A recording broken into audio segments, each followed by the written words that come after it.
오늘은 빌레몬서 1장 8절부터 있는 말씀을 가지고 공부를 하겠습니다. 8절 다 같이 읽어보십시다. 이러므로 내가 그리스도 안에서 아주 담대하게 내게 마땅한 일로 명할 수 있으나, 여기에서 우리 바울 선생의 인품을 볼 수 있습니다. 왜냐하면 이 빌레몬이라는 것은 바울의 제자입니다.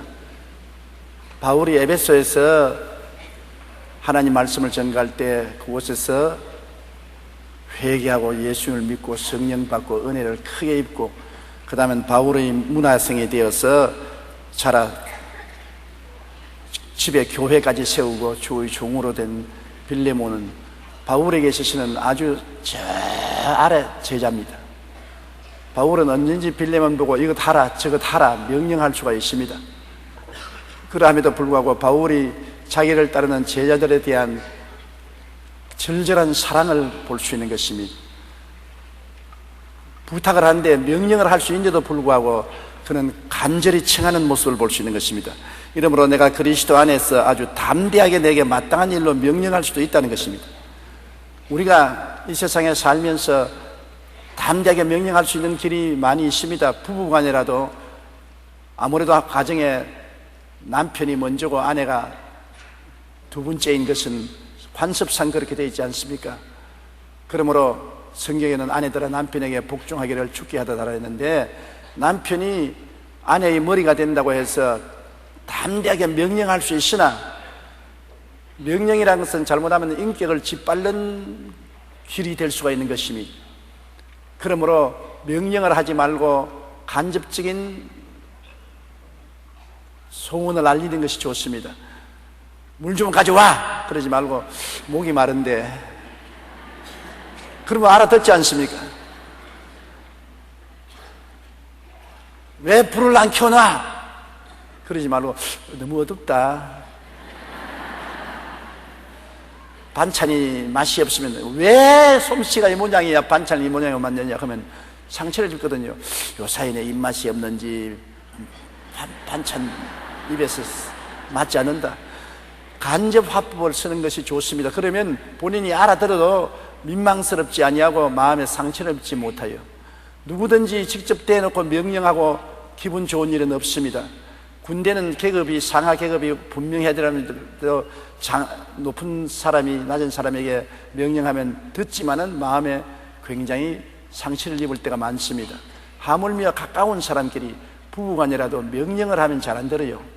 그리고 애들도 부모가 큰 소리하고 권위로 말하면 할 수 없이 순종하는 차지만 속으로는 어른이라고 정말 더러워 못 보겠네, 그런 말 합니다. 에이 안 그렇지. 우리같이 음한 시대에 자랄 때도 아버님에게 내가 실컷 꾸중 듣고 난 다음에는 화장실에 가가지고서 나도 빨리 어른 돼야지, 어른이라고 해서 무조건 하고 내 말도 안 들어주고 일방적으로 말하는 수가 있느냐, 그렇게 내가 혼자 투덜거렸다고요.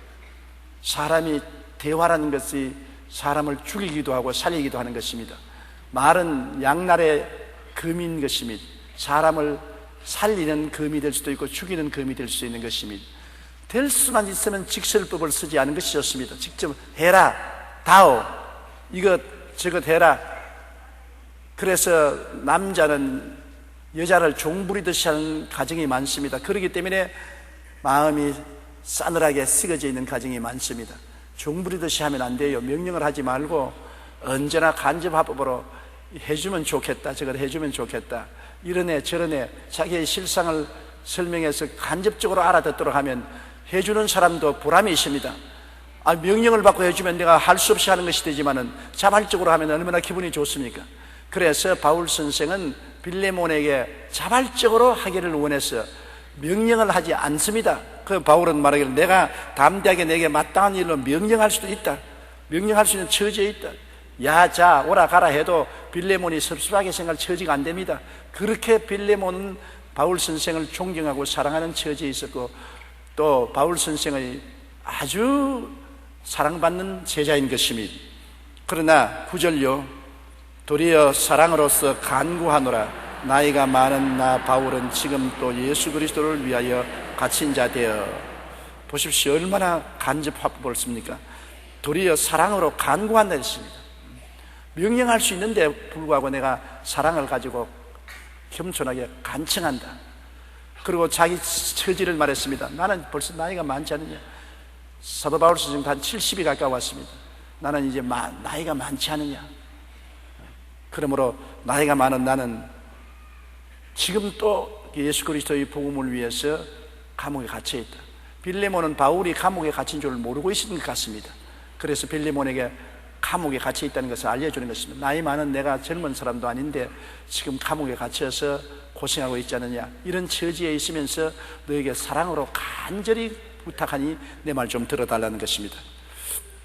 여러분, 이렇게 말하는데 안 들어줄 놈이 어디 있습니까? 아주 안 들어주면 고약한 놈이죠. 자기 스승이요, 선배요, 아버지 같은 분이 명령을 할 수 있는데도 불구하고 명령을 하지 않고 내가 하나님의 사랑으로 내게 간구한다. 내 처지가 어떤 처지냐. 나이가 이제 많이 늙었고 또 그리스도를 위해서 감옥에 갇혀있는 이 처량한 신세에 내가 동정을 받을 만하지만은 그러나 그러지 아니하고 너에게 간절히 간청을 하니 날 좀 도와다오. 오금이 어립니다. 나는 나의 선배가 내게 이렇게 말하면 내가 두말할 것 없이 도와줄 수밖에 없는 것입니다. 우리 10절요. 갇힌 중에서 낳은 아들 오네시모를 위하여 내게 간구하노라. 감옥에 빌레몬의 종 오네시모가 로마의 관원에 잡혀서 들어왔습니다. 이 오네시모라는 사람은 빌레몬 집에서 일하는 종인 것입니다. 옛날에 종은 사유재산입니다. 주인의 학대, 죽임에도 법적 보호장치가 전혀 없습니다.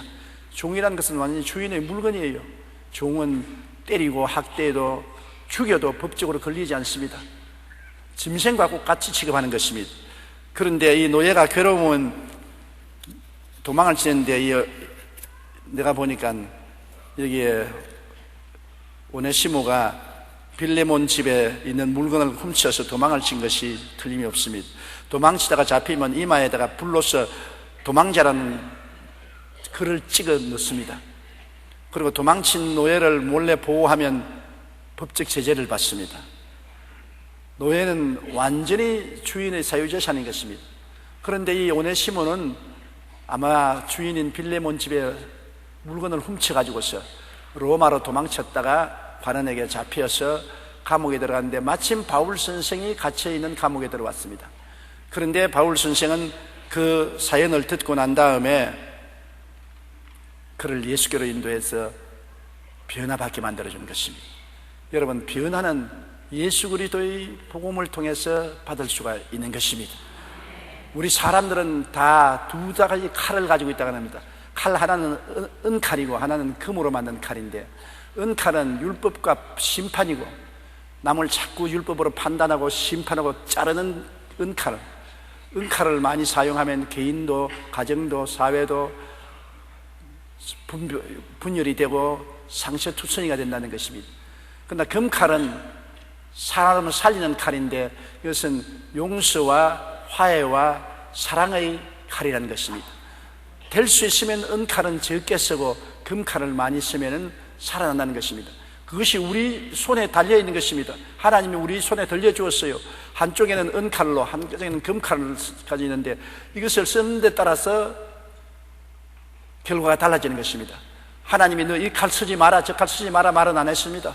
은칼은 율법과 심판인데 율법과 심판은 필요할 때도 있는 것입니다. 그러나 될 수 있으면 율법과 심판의 은칼을 쓰지 말고 할 수만 있으면 금칼을 많이 쓰는 게 좋습니다. 용서와 화해와 사랑을 하는 것이 참으로 좋습니다. 여러분, 왜 우리가 은칼을 쓰지 말아요? 내가 은칼을 쓰면은 상대방도 은칼을 쓰는 것입니다. 내가 남의 허물을 지적하면 나는 허물 없나요? 허물 없는 인생 있으면 한번 손 들어보세요. 허물 없는 사람은 한 분밖에 없습니다. 예수 그리스도. 그런 이외에는 허물 없는 사람이 한 사람도 없습니다. 그러면 내가 은칼을 쓰면 상대도 은칼을 가지고 달라드는 것입니다. 그러나 내가 금칼을 쓰면은 상대도 은칼을 내려놓고 금칼을 쓰게 되는 것입니다. 오늘날 죄 없다는 사람이 있습니다. 나는 자기보다 의롭다는데 최근 영국의 한 여론조사기관이 2,500명의 성인 남녀를 대상으로 실시한 조사에 의하면 하루에 적어도 4번 이상의 거짓말을 하는 것으로 나타났다고 워싱턴 타임스지가 보도했습니다. 성인 한 명이 60년을 산다고 가정했을 경우 그는 연평균 1460번 하루 4번의 거짓말을 하며 평생에 88,000번 마음과 다른 말을 내뱉는다는 것입니다. 88,000번 거짓말을 했으면 그거를 은칼로 죽였으면 88,000번 죽어야 되는 것입니다. 왜냐하면 성경에는 그러므로 두려워하는 자가, 믿지 않는 자가, 살인자가, 가난한 자가 모든 거짓말하는 자들은 불과 유황으로 타는 못에 던지라 했으니까 거짓말하는 것도 불과 유황으로 타는 못에 참여하는 죄 중에 하나인 것입니다. 만일 그리스도의 십자가를 통해서 우리가 용서받지 않았으면 우리 다 불과 유황으로 타는 못에 던져야 되는 것입니다. 특히 남성이 하루 평균 5번 이상 거짓말하고 여자는 평균 3번 이상 거짓말하는데 내 생각에는 여자도 많이 하는 것 같은데 통계가 그렇게 나오니까 할 말이 없대요. 그러므로 나도 거짓말쟁인데 상대를 은칼을 가지고서 거짓말한다고 휘두르면 상대도 자기 보호를 위해서 은칼을 내서 휘두르기 때문에 둘이가 다 망하게 되는 것입니다. 우리는 은칼은 될 수 있으면 칼집에 넣어놓고 금칼은 언제나 들고 다니는 것이 좋습니다. 용서와 화해, 사랑의 금칼을 들고 있는 것이 좋습니다. 한 번은 세계적으로 유명한 신학자이면서 설교가인 미국의 아이언사이더 박사가 교회에 중대한 회의를 하고 있었습니다. 그러니까 주고받고 이혼을 많이 하는데 한 청년이 일어났어요. 이혼할 필요 없습니다. 법이요, 법. 법대로 하시오, 법. 그러니까 아이언사이더 목사님이 그 청년을 보고 정당 법대로 할까? 우리 주님 앞에서 법대로 했으면 너는 벌써 뒤졌어. 지옥에 12번도 더 들어갔어. 하나님이 사랑과 용서를 가지고 보았기 때문에 너 같은 죄인도 지금까지 살아있지 법대로 하면 네가 살아남을 것 같으냐, 그런 말을 한 유명한 말이 있습니다. 사실입니다. 법대로 하면 살아남을 사람 한 사람도 없어요. 저나 여러분이나 얼마나 죄가 많습니까? 정말 우리 죄를 들춰내면 기가 막힙니다. 아무리 아름다운 몸매를 가진 여성이라도 배를 한번 째보십시오. 똥 안 나오는 여자 있는지 보십시오. 아무리 겉으로 아름다운 치장을 한 미인, 아름다운 옷을 입혀도 배를 째보면 똥 다 들어있는 것입니다. 똥 없는 사람 한번 나와보세요. 아무리 겉으로 의로운 채 하고 거룩한 채 하더라도 그 내면적 생활 속에 죄가 없는 사람 한 사람도 없습니다. 죄를 지은 영혼은 죽으려 했습니다. 다 죽어요. 예수님의 보혈이 아니면은 살아남을 자 한 사람도 없습니다. 그러므로 심판의 칼을 쓰는 것은 정말 어리석은 것입니다. 우리가 의로운 채하고 남을 심판의 칼을 쓰면은 그 쓰는 만큼 하나님이 우리를 심판하시는 것입니다. 우리는 그저 주님 앞에 죽을 죄인을 용서해 주시니 감사합니다고 할 밖에 없고, 우리가 주님께 용서받았으니 우리도 이웃을 용서해 줘야 되는 것입니다. 미국 풀러 신학대학교 상담학 교수인 데이비드 스톰 교수는 예수 믿는 사람들이 용서하는데 어려운 점 5가지를 말했습니다. 그것은 첫째로, 이웃을 용서 못하는 것은 예수님이 십자가에서 나를 위해서 얼마나 큰 고통을 당하고 용서를 해준 것을 기억하지 못하기 때문에 용서 못한다는 것입니다. 나 한 사람 죄를 용서하고 구원하기 위해서 예수님이 생사를 찢고 피를 흘리고 십자가에 6시간 매달리고 온갖 고통을 다 당하면서 우리의 죄를 다 청산하고 다 이루었다 했습니다. 그러므로 죄를 지은 사람이 고통을 당하는 것이 아니라 용서하는 사람이 고통을 당하는 것입니다. 예수님이 얼마나 큰 고통을 당하면서 우리 죄를 용서한 것을 알게 되면은 몸서리치고, 그렇다면은 나에게 죄 지은 자를 내가 용서해 주는 것은 마땅한 일인 것입니다. 내가 용서를 받았으니 용서해 줘야 될 것은 마땅한 것이고, 내 용서하자니 내 마음이 너무 억울하다. 용서해 주는 사람이 상처를 입지 용서받는 사람이 상처 입지 않는 것입니다. 우리가 무슨 상처 입었습니까? 예수 그리스도로 말미암아 용서받을 때 우리는 공짜로 받는다고 희희낙낙하지만은 우리에게 용서를 주기 위해서 예수님은 얼마나 큰 고통을 당했습니까? 얼마나 큰 고통을 당했습니까? 형제간에 심히 다투고 싸우는데 가만히 어머니가 보니까 완전히 아우가 잘못했단 말입니다. 그런데 아우가 형을 막 삿대질하고 달라드니까 형이 아우하고 싸우지 못하고 눈물을 줄줄 흘리고 있습니다. 그래서 어머니가 그 아우를 불러다 꿇어앉혀놓고 이놈아, 왜 형을 보고 삿대질하고 야단이냐? 너만 내 아들이 아니라 형도 내 아들인데 내가 형을 낳기 위해서 10달을 배에 싣고 다니면서 고생을 하고 목숨을 걸고 고통을 당하면서 난 내 자식인데 왜 형을 압박하느냐? 이놈 나쁜 놈 아니야. 그러니까 어머니를 쳐다보고 그 둘째가 눈물을 뚝뚝 흘리면서 회개했던 말을 읽어본 적이 있는 것입니다.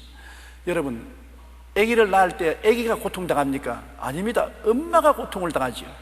아기는 공짜로 뱃속에서 떠다니면서 엄마 주는 양분 다 먹고 편안히 자라다가 나중에 세상에 태어난 것도 고통 없이 태어나지, 엄마가 10달 동안 뱃속에 싣고 다니고 온갖 영양분은 다 좋은 거는 애에게 다 전달해주고, 애기 낳는다는 것 죽기 아니면 살기 아닙니까? 사실은 나는 여자들이 애기 낳는 것을 생각할 때 정말 여자 안 된 것 하나님께 감사합니다.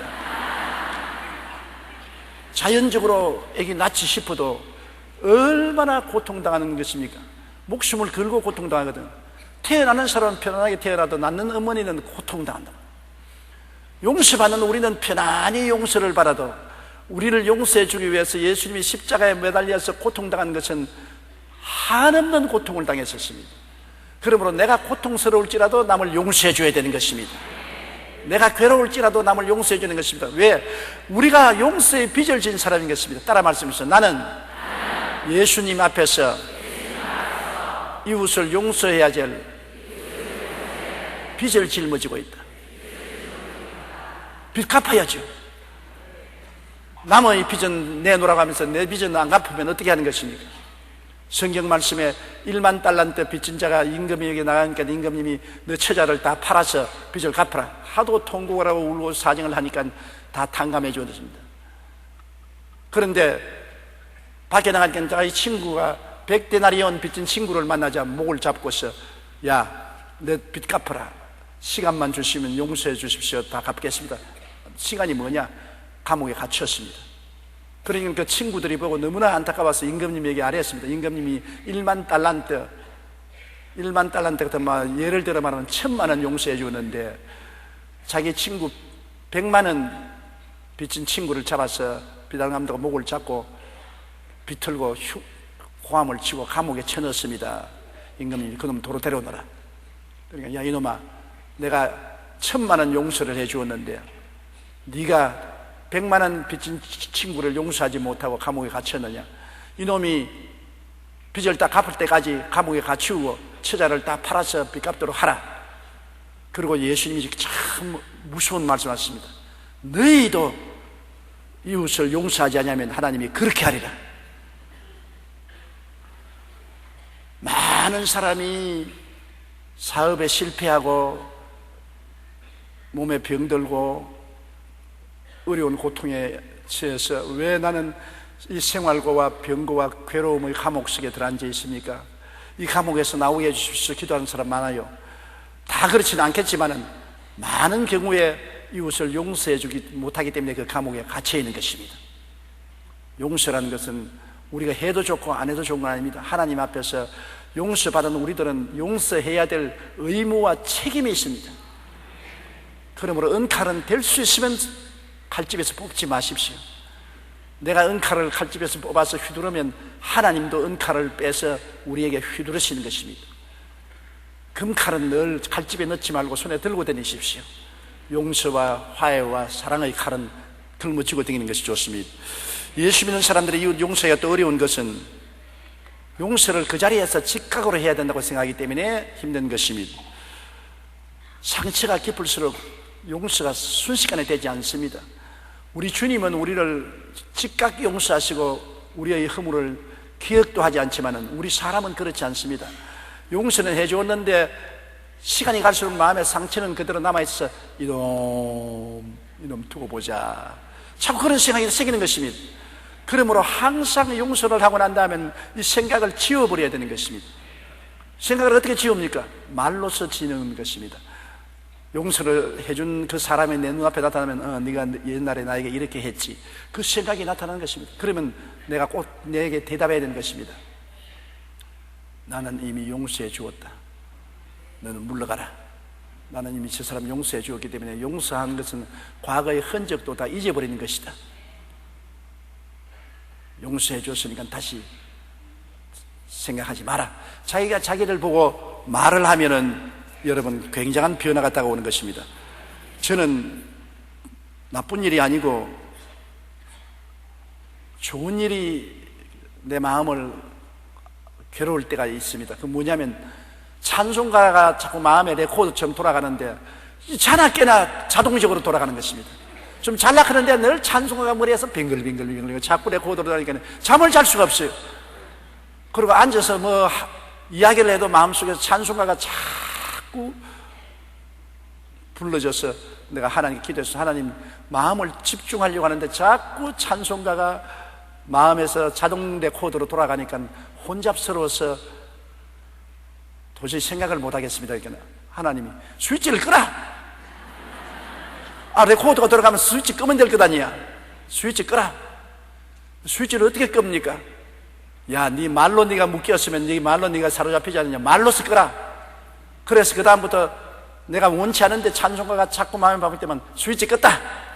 이제는 그만해라. 그만. 그러면 싹 꺼져버려요. 내가 중대한 걸 배웠습니다.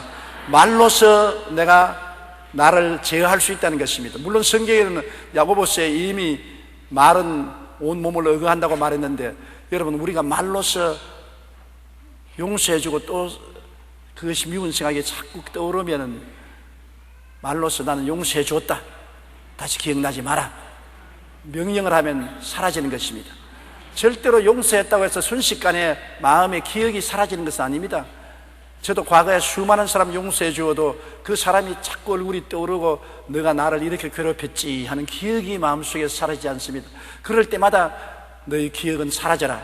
나는 이미 용서해 주었으니 떠오르게 하는 것은 마귀의 일이다. 물러가라. 그렇게 말하는 것입니다. 그 다음에 크리스찬들은 내가 용서해 주면 그 사람이 값없이 용서받았으니까 나를 무시하고 또 내게 이렇게 해줄 것 아니냐고 걱정을 하는 것입니다. 그건 걱정도 팔자입니다. 나는 용서하고 그 다음 일은 하나님이 책임져 주실 것입니다. 그 다음에는 용서를 화해와 오해하는 것이 있습니다. 용서는 일방적이고 화해는 상반적인 것입니다. 용서는 저 사람이 내 용서를 받든 안 받든 내가 개인적으로 용서해 주는 것이고, 화해는 양편에서 다 와서 서로 죄를 고백하고 악수하고 오해를 푸는 것이 화해인 것입니다. 용서는 하되 화해를 안 하는 사람이 많습니다. 용서하면 화해를 해야 돼요.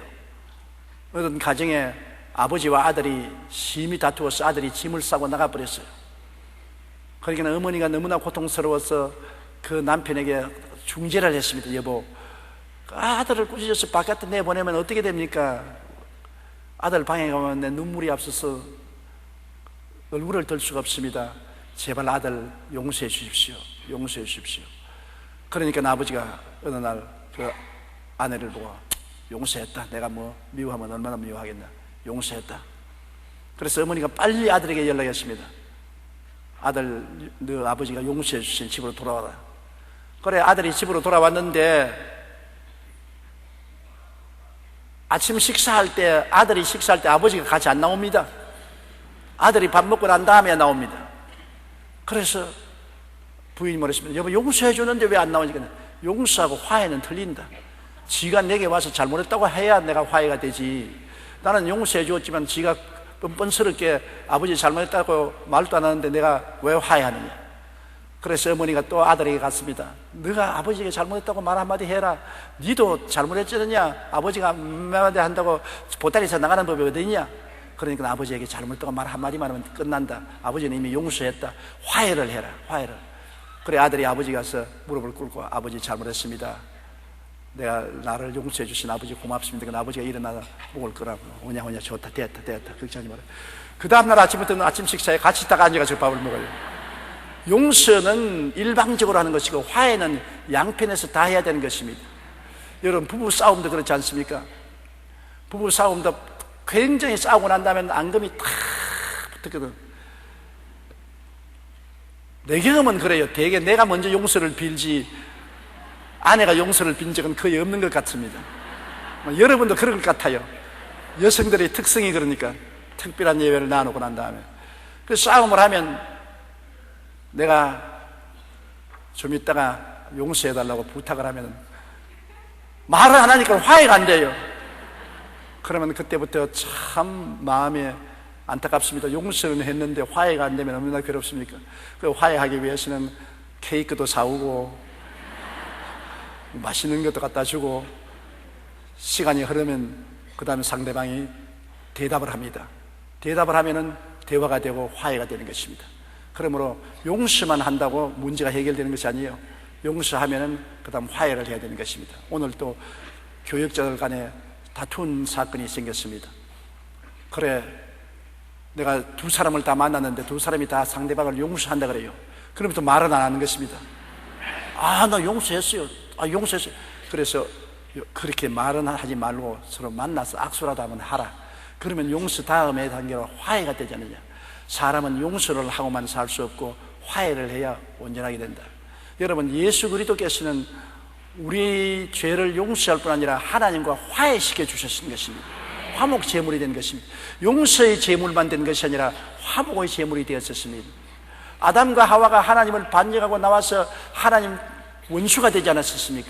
그런 것을 예수 그리스도의 십자가의 보혈로 우리를 용서하고, 용서만 하면 무슨 소용이 있습니까? 하나님이 온 세상을 다 용서했지요. 그러나 사람들이 회개하고 예수를 믿고 나오면 화해가 되는 것입니다. 하나님은 모든 사람이 다 구원받기를 원해서 일방적으로 2000년 전에 십자가에서 용서를 선언했던 것입니다. 예수님을 통해서 너희들이 다 회개하고 구원받기를 원하노라. 나는 용서했다. 하나님이 2000년 전에 이미 나팔을 부셨습니다.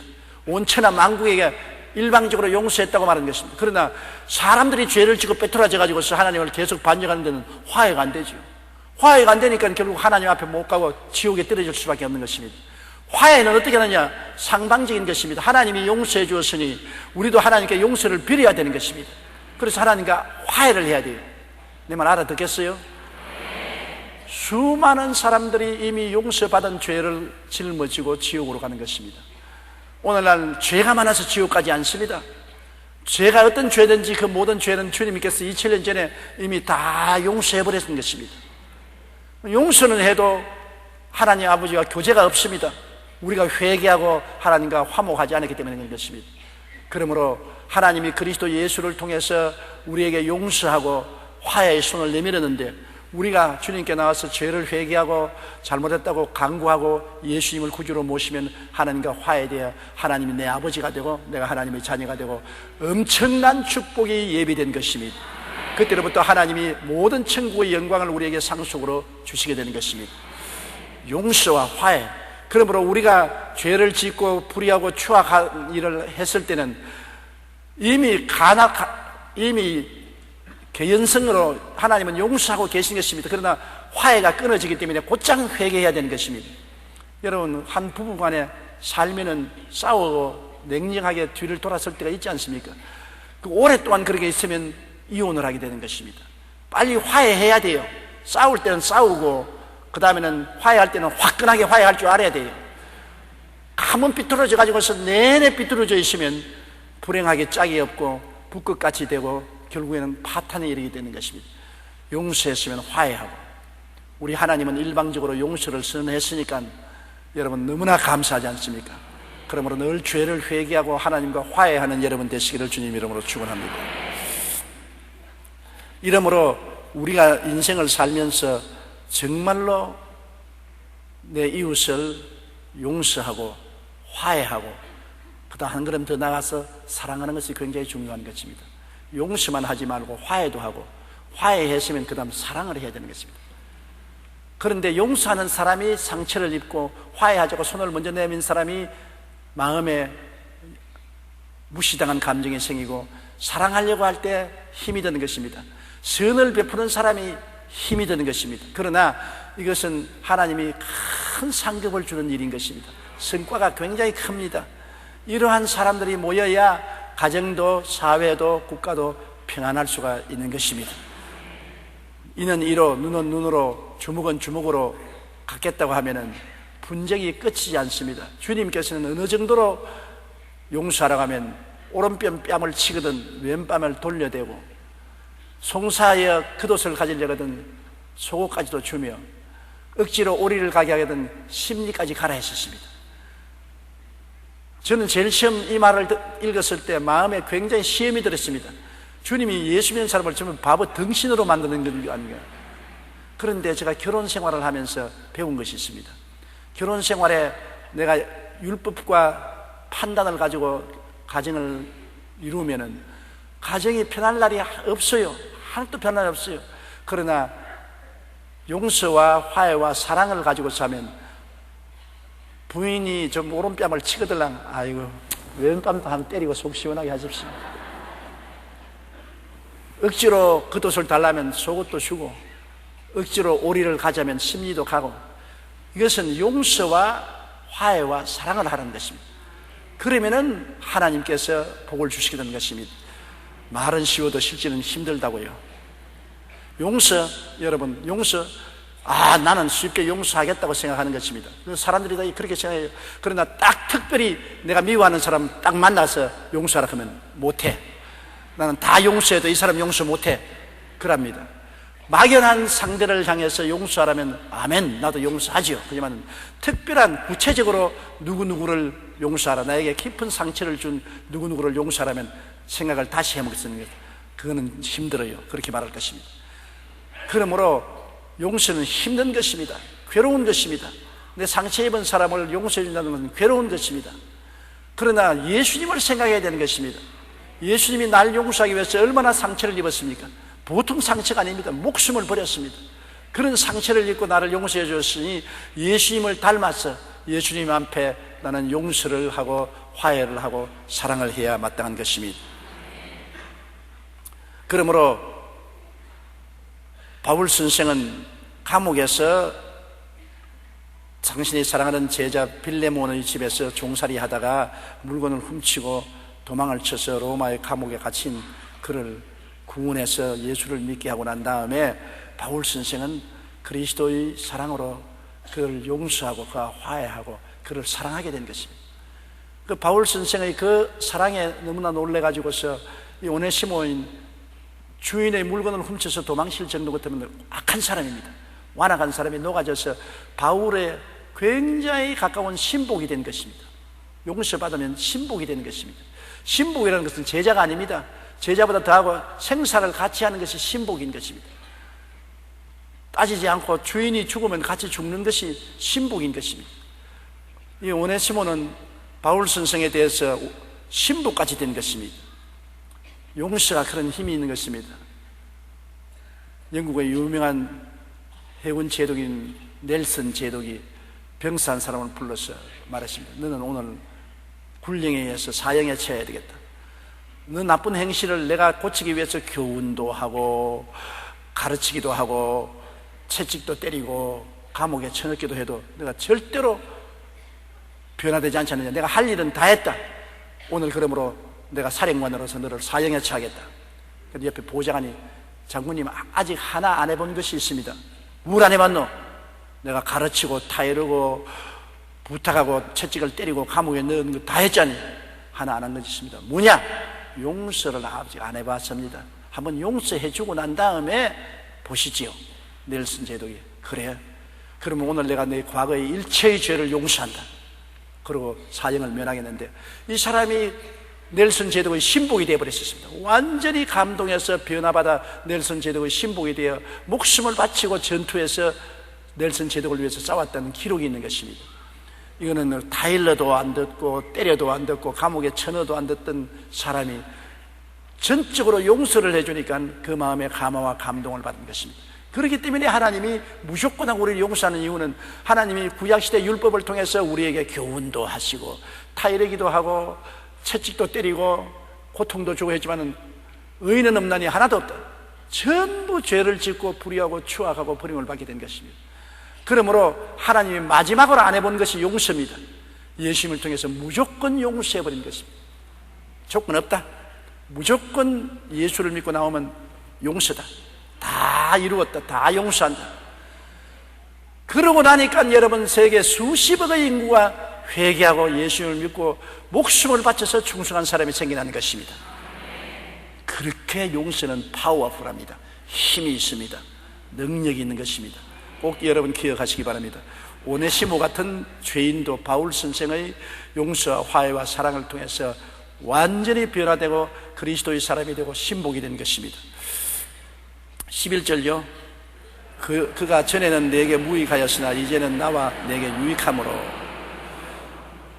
예수 믿고 회개하기 전에는 무익했기 때문에 주인의 명령을 복종하지 않냐고 재물을 가지고서 로마까지 도망을 쳤죠. 골로새에서 로마까지 도망을 쳤습니다. 그러니 무익할 뿐 아니라 나쁜 놈이죠. 고약한 놈이죠. 전에는 그랬으냐, 이제는 그렇지 않다. 이제는 나와 내게 유익하다. 이제는 변화를 받았다는 것입니다. 여러분, 예수 믿는 십자가가 플러스 표현인 것입니까? 예수님께 가져오면 모든 것이 플러스가 되는 것입니다. 하나님을 사랑하는 자 곧 그 뜻대로 부르심을 입은 자들에게는 모든 것이 예수 십자가 플러스 합동하여 유익이 되나니라. 예수님께 나오면 모든 인생이 플러스가 되는 것입니다. 안 되는 것도 그리스도에게 나오면 플러스 나중에 되는 것이 되고, 고통도 그리스도 십자가를 끌어내면 플러스가 되는 것입니다. 쓴 물에 나무가지를 꺾으니 달아졌던 이스라엘 백성처럼 여러분의 쓴 인생의 체험에 십자가를 던져서 끌어내면 다 달아지는 것입니다. 이 십자가의 힘인 것입니다. 이 오네시모 같은 흉악한 범죄한 종도 바울 선생의 전도를 하고 십자가를 끌어안으니까 무익한 종이 유익하게 된 것입니다. 생각해 보십시오. 나에게 100회 무익한 종이 이제는 100번이나 이익되는 사람이 되었다. 이게 놀랍지 않습니까? 이게 십자가의 힘인 것입니다. 이게 인간을 교훈으로 변화시키지 못하는 것을 십자가의 용서와 화해와 사랑으로 변화시키는 모험이 되는 것입니다. 13절요. 그를 내게 머물러 있게 하여 내 복음을 위하여 갇힌 중에서 내 대신 나를 섬기게 하고자 하나. 완전히 바울의 신복이 되어서 감옥에서 바울을 수발들어주는 것입니다. 여러분, 나이가 많으면 꼭 수발들어주는 사람이 필요해요. 젊을 때는 그렇지 않은데 마음은 아직 젊고 날씬 것 같은데 몸이 말을 안 들어주거든요. 제가 가만히 체험해 보니까 옛날에 노인들이 눕는 것도 아유 그러면서 눕고, 이러는 것도 못 일어나서 일어나다가 바로 빠지다가 누워 떨어지고 또 일어나다가 누워 떨어지고 해서 겨우 일어난 거고, 제가 음살찌기는가 보다 뭘 저렇게 하냐. 그런데 내가 그래요. 침대에 한 번에 눕지 못하고 두 번, 세 번 몸을 움직여야 눕게 되고, 일어나는 것도 몸을 한참 움직여서 몸을 당겨서 일어나게 되고, 옛날에는 그냥 내복을 서서 입었는데 요새는 팬티를 입어도 앉아야 되고, 내복을 입으면 등은 앉아야 되고, 바지를 입는데 앉아서 입어야지 섰다가는 자빠지는 것입니다. 옛날에는 한 발로서 밸런스를 마음대로 잡고 했는데 이제는 한 발로서 밸런스를 잡지 못해요. 그래서 내가 속으로 웃습니다. 마음은 젊은 청춘인데 늙으니 이렇구나. 그래서 도움이 필요한데 제일 도움이 필요한 것은 와이셔츠 단추를 끼우는데 위에 단추를 못 끼워요. 손가락이 둔해져가지고 아무리 끼울라 해도 안 끼워지니까 어떻게 화가 나서 확 찢어버릴 때도 있는 것입니다. 그러니까 와이셔츠 단추 끼워달라고 자는 마누라까지 깨워가지고서 와이셔츠 단추 좀 끼워달라고 합니다. 이렇게 쉬운 것을 왜 못 끼우느냐. 그러니까 말이지, 당신도 늙어보라 알 것이다. 69살까지는 괜찮았어요. 79가 넘어가자 그렇게 되더라고요. 손이 둔해지고 다리가 둔해지더라고요. 그러니 바울 같은 하나님의 위대한 종도 감옥에 있으니까 도움이 필요합니다. 일어나고 잠자고 물 마시고 기도하는 것이, 더구나 감옥에 있으니까 얼마나 힘듭니까? 오네시모가 신복이 되어서 바울 선생을 눕혀주고 일으켜주고, 그 다음에 바울을 늘 안마해주고 돌봐주니까 바울 선생에는 절실히 필요합니다. 감옥에서 70 노인이 도움을 주는 오네시모가 있으니까 얼마나 좋습니까? 그럼에도 불구하고 바울은 내 허락 없이는 내가 할 수가 없으니까 오네시모를 내게 돌려보낸다. 나는 그가 내 곁에 있으면 꼭 좋겠다. 정말이에요. 여러분, 나이를 잡숴보세요. 혼자 사는 것 참 힘듭니다. 그런데 여성들은 혼자 잘 살아요. 여성들은 혼자 잘 사는데 남자들은 혼자 못 살아요. 반드시 도움이 필요한 것입니다. 도움이 있어야 편안하게 인생을 살 수 있는 것입니다. 그래서 내게 그를 돌려보내더니 그는 내 신복이라 했습니다. 야, 바울 선생이 내 제자라고도 말 안 하고 내 신복이다. 이는 바울을 속속들이 이해를 하고 바울과 운명 공동체요 생명을 같이 하는 사람을 신복이라고 합니다. 요사이 크고 작은 회사에서 일하던 사람이 나가서 그 회사의 비밀을 폭로하는 일들이 비일비재로 생겨나는 것입니다. 이것은 그냥 회사의 직원이 신복이 아니었기 때문에 그런 것입니다. 신복이면 그렇게 하지 않습니다. 신복은 같이 죽습니다. 일본의 다나카 수상 때 로키히드 사건으로 로키히드에게 돈을 받아가지고서 자동차에 트럭에 싣고서 비밀 장소에 옮겨다 주었습니다. 그것이 알려져 가지고서 검찰에서 조사를 할 때 트럭 운전한 사람이 나는 먼저 갑니다 하고 자살했습니다. 그리고 다나카 수상의 비서가 자기 사무실에서 창문을 열고 뛰어내려서 죽었습니다. 그들이 남긴 그런 간단한 글입니다. 먼저 갑니다. 나는 갑니다. 과거에 이런 일치 일하지 않습니다. 일본 사람들은 그 사무라이 전통이 있습니다. 옛날에 사무라이는 자기의 주군을 위해서 목숨을 바치는 무산이었었습니까? 그래서 신복들이 된 것입니다. 주인을 섬기는 신복들이 있어서 사무라이 정신으로 주군이 어려움을 당하면 주군을 위해서 변명 못하게 되면 먼저 죽어버렸었습니다. 그래서 다나카 수상을 검찰이 잡아넣지 못한 것은 주변에 있는 비밀을 아는 신복들이 모조리 다 자살해버렸다. 그러니까 비밀을 캐낼 수가 없었습니다. 우리 한국은 막 나팔 불죠. 막 옛날에 신복처럼 행동하다가도 주군이 어려움을 당하면 나가서 나팔 불고 투스하고 이렇게 하는데, 물론 정의롭고 정당하게 살아야 되죠. 그러나 사람이 인간의 탈을 썼으면, 서로 한솥에 밥을 먹고 함께 살았었으면 배신이라는 것은 더 무섭고 어려운 인륜적인 죄인 것입니다. 도덕적인 잘못이 있는 것은 고쳐야 되겠지만 배반하고 배신하는 것은 너무나 가혹한 일인 것입니다. 그 어느 둘 중에 어느 것이 더 큰 죄라고는 판단할 수 없겠지만 배신이라는 것은 정말 가슴 아픈 일이 아닙니까? 예수님을 배신한 가룟 유다 보십시오. 예수님과 함께 밥을 먹고 함께 잠자고 함께 가르침을 받고 함께 동행했는데 그리스도가 어려움을 당할 때 일어나서 그리스도를 정면으로 배신하고 은 30냥에 팔아먹는 그 배신이 성경에 내내 배신자로서 지목되어 있지 않습니까? 영국 런던의 어느 공원에 12사도의 이름을 붙여놨는데 가룟 유다의 이름을 붙이는 나무는 아무리 물을 줘도 말라 죽어버려요. 왜냐하면 공원에 오는 사람마다 가룟 유다를 보면 죽일 놈, 나쁜 놈. 그러니까 가룟 유다 이름만 걸어놔도 나무가 죽어버려요. 못 살아나요.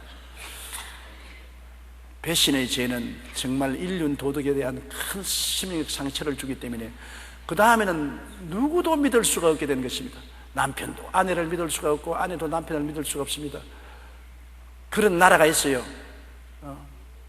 남편과 아내가 서로 고발하면 상급을 주고 숨겨주면 발각되면 감옥에 들어가고 벌을 받는 그런 나라가 있어요. 그러니까 남편도 아내에게 속말을 할 수가 없고 아내도 남편에게 속말할 수 없어요. 물론 아내와 남편이라는 것은 좋을 때는 입에만 나눠먹지만 치수 틀리면 완전히 원수가 되는 것이 부부관계니까요. 한 남편이 비가 쭉쭉 내리는데 시골에는 처마에서 떨어지는 지륵물이라고 누런 물이 누렇고 붉은 물이 툭툭 떨어집니다. 지붕에서. 그러니까 아내는 바느질을 하면서 화로에다가 윤두를 구워놓고 바늘을 재하면서 윤두를 이렇게 다리고 있는데 그걸 보되 하하하하 웃거든요. 남편이. 뭐 때문에 오냐니까 저것 봐라, 붉고 누런 물이 툭툭 떨어져서 거품이 부글부글 하지 않냐. 어느 때 내가 이웃집 사람을 죽여서 담 속에 파묻었는데 그놈이 입에서 거품이 나오고, 그러니까 아들이 화닥 일어났지만 아버지 입을 탁 막거든. 아버지 입 나오라고. 그래. 아니 왜 그래? 그냥 나오라고. 왜 남 앞에서 비밀을 말하느냐?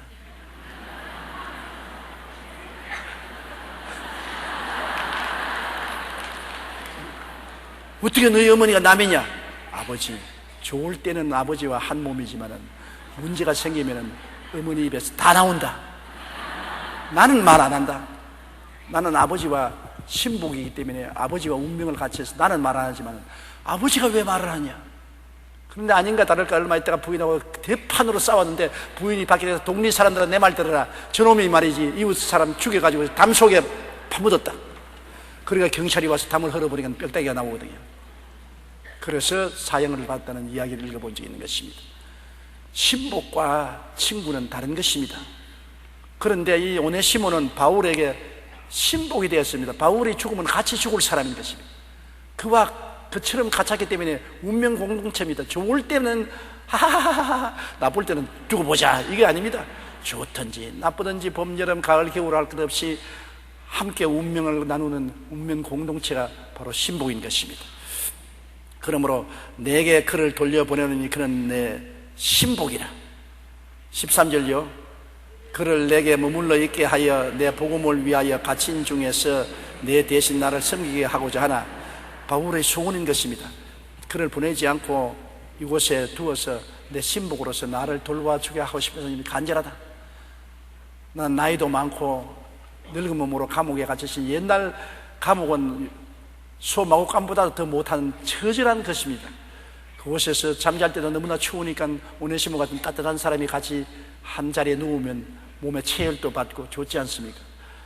그런데 그를 가까이 두고 싶은 마음이 있으나 바울이 주인의 허락 없이 그렇게 하는 것은 정당하지 않다고 생각하는 것입니다. 아무리 내 신복이 되었어도 주인이 빌레몬인데 주인이 허락 없이 내가 그를 내 곁에 두는 것은, 그것은 도리가 아니라고 생각해서 14절요. 내 성낙이 없이는 내가 아무것도 하기를 원치 아니하노니 이는 너희 선한 일이 억지같이 되지 아니하고 자유로 되게 하려면. 내 성낙 없이 내가 권위로, 너는 내 제자 아니냐?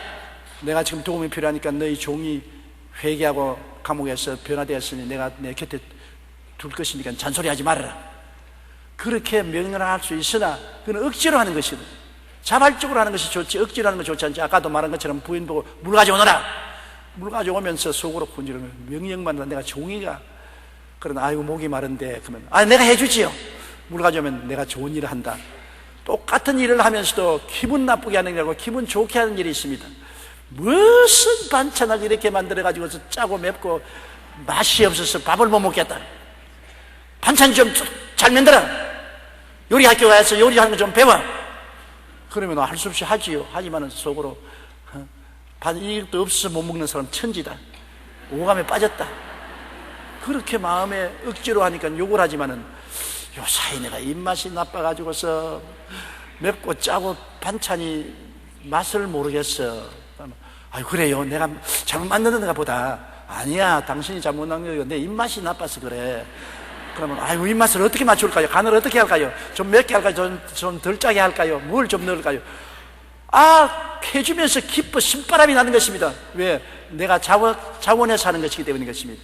그러므로 이것은 인생을 사는데 굉장한 기술인 것입니다.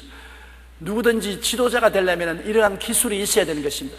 지도자라고 해서 명령만 하면 지도자가 되지 못하고 나중에 수많은 원수들을 만들어 놓게 되는 것입니다. 원수를 만들 것이냐, 자원한 마음으로 해서 기분 좋게 할 것이냐는 것은 그 태도에 달려있는 것입니다. 100% 일을 한다면 99%는 명령하지 마십시오. 정필하면 1%는 명령합니다. 그거는 언제 명령하느냐? 전쟁을 해서 적군과 싸울 때 앞으로 나가라. 그때는 나가주는 것이 좋겠다 이러면 안 돼요. 그때는 죽고 사는 것이 달리니까 나가라. 불이 났을 때 빨리 밖으로 나오시오. 나오는 것이 좋겠습니다. 그러면 안 되잖아요. 위급하고 생명이 경각에 달렸을 때는 명령해야 돼요. 그러나 그런 일은 극히 드물고 대개는 명령을 하지 않더라도 자기 권위를 채우지 않더라도 자기를 낮추고 겸손하게 자원적으로 자발적으로 일할 수 있도록 만들 수가 있는 것입니다. 이 바울 선생의 위대한 점이 여기 있는 것입니다. 얼마든지 빌레몬 보고 오네시모를 보내서 나를 수발하게 하라고 해도 할 수 있는데도 불구하고 그를 회개시키고 변화시킨 바울이 오네시모를 내게 두는 것이 내게 참 좋고 필요하나, 그러나 내가 억지로 너보고 명령을 내리지 않고 네가 자원해서 하는 것을 원하기 때문에 너에게 돌려보낸다. 돌려보내서 그를 만나고 난 다음에 도로 내게 보내주면 그건 좋지만은 그렇지 않은 다음에는 내가 너에게 돌려보내기를 원한다는 것입니다. 성락 없이, 너희 성락 없이 내가 아무것도 하기를 원치 않는다. 성락 없이. 성락을 받지만 명령으로 성락을 받지 말고 간접적으로 간절한 마음을 알려서 성락을 받는 것이 좋지 않습니까? 15절요. 아마 그가 잠시 떠나게 된 것은 너로 하여금 그를 영원히 두게 함이니. 여기 아마란 말이 있습니다. 아마란 말은 그 뒤 배경에 하나님이 눈에 안 보이게 역사했다는 것입니다. 그가 너희 물건을 도둑질하고 로마로 떠나서 하필이면 내가 너희 선생인 나에게 같은 감옥에 들어오게 된 것은 하나님이 그를 구원하려고 영원전에 작정을 하고서 나를 만나게 만들어준 것이 아니겠는가? 아마 요 말에 귀를 기울여야 되는 것입니다.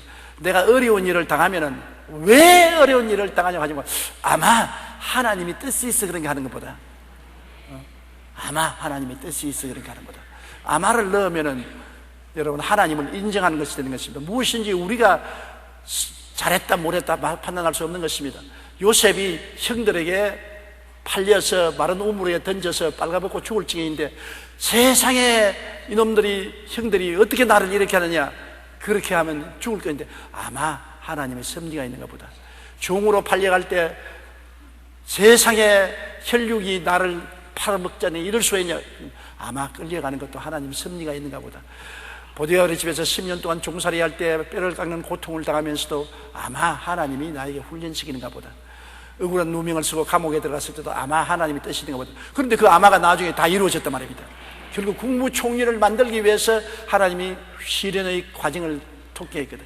나중에 형들이 무서워서 동생에게 와서 엎드려서 절하면서 용서해달라고 할 때 형들은 나를 해하고자 했으나 하나님은 이것을 도리어 바꾸어서 선으로 만들었다고 말했던 것입니다. 하나님이 역사하시면 악을 선으로 바꾸는데 그 악을 당할 때는 도저히 선이 눈에 안 보이므로 우리는 이해를 못해요. 인간이란 내일을 모르기 때문에 오늘만 보기 때문에 오늘 당한 고통으로 이해를 못합니다. 나는 이해 못하겠다. 세상에 이럴 수가 있느냐, 세상에 이럴 수가 있느냐, 그렇게 하는데 하나님을 믿는 사람은 아마 하나님의 뜻이 있는가 보다. 아마 하나님의 뜻이 있는가 보다. 제가 교회를 개척할 때 겨우 교인 몇 명이 모였는데 그 집에 거기에 과부 아주머니 한 분이 애들 데리고 교회에 나왔는데 그 애들 중에 아들 하나가 연못에서 수영을 하다가 빠져 죽었습니다. 하늘이 무너지고 땅이 무너집니다. 이제 교회 다 날아갔다고 생각했어요. 왜냐하면 교회에 와서 그렇게 열심히 기도하고 하나님 충성하는데 왜 물에 빠져 죽었노 말이에요. 그렇게 공격을 하고 달랐다면 내가 할 말이 없잖아요. 내가 너무나 괴로워서 내가 자매님 어찌해서 이런 일이 일어난지 나는 모르겠습니다. 어찌해서 이런 일이 일어난지 나는 모르겠습니다. 하나님의 뜻이 어디 있는지 모르겠습니다. 그냥 나는 위로할 수밖에 없습니다. 그러나 아들이 예수를 믿고 구원을 받았으니 틀림없이 천당을 갔습니다. 그러니까 그 자매님의 말이 목사님 너무 걱정하지 마십시오. 아마 하나님의 좋은 일을 계획해서 그렇겠죠. 아마 그가 일찌감치 간 것은 우리에게도 그에게도 유익하고 장차 그가 당할 환난과 고통이 있기에 미리 데려간지도 모르겠습니다. 장차 환난과 고난당해서 타락해서 지옥 가는 것보다는 구원받고 깨끗할 때 데려가는 게 좋지 않습니까? 아마 하나님 섭리가 있겠죠. 굉장히 마음에 감동을 느꼈습니다. 근데 바울 선생이 또 그 말을 했습니다.